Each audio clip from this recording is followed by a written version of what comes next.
This is David Freeman showing you how to send an email to your class or group using PCO groups.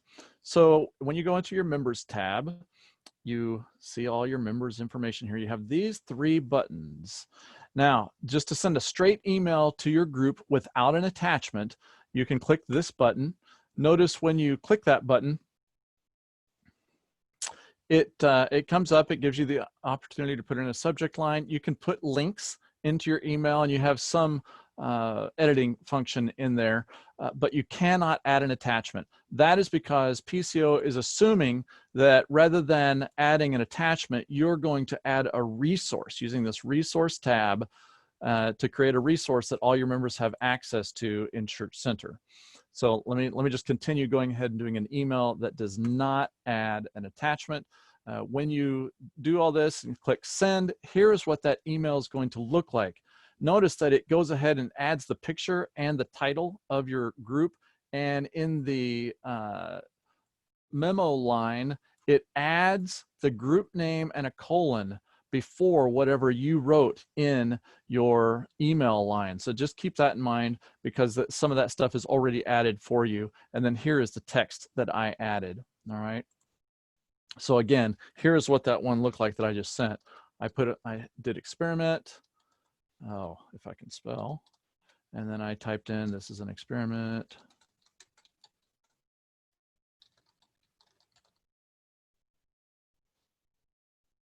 And my ending, grace and courage, David. And then this is what it came. Notice that subject only has experiment in it, but look at what the subject looks like in the actual email. It says join an online life group at experiment, because that is the name of this group from which the email came. All right. So the name of your group up here is going to be the first thing in the subject line.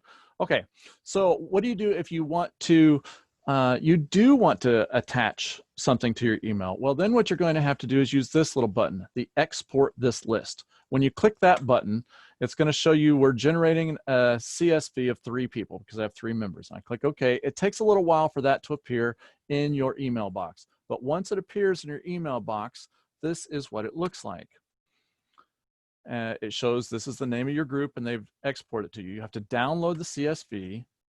When you do that on my computer, I get the download down here. I click on that download, which opens up the CSV in Excel or whatever other spreadsheet you're using.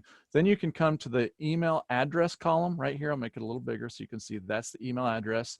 And I'm left clicking and dragging to highlight all of those emails. And then I took my finger off the button and now I'm hitting Control C, or if you're a person who likes to use your mouse, you can right click and click copy. And I go over to the email that I'm creating, which I already have one down here. Let's see, here's my email that I'm composing, and I just go to the to column and click Control V, or if you're a mouse person, I right clicked and click paste. And there, I just put everybody's email into my own personal email account. And now I can come down and add an attachment if I want. Hey, I'll put a picture of my wife in there. Isn't that great? And that's how you send an email to your class with an attachment.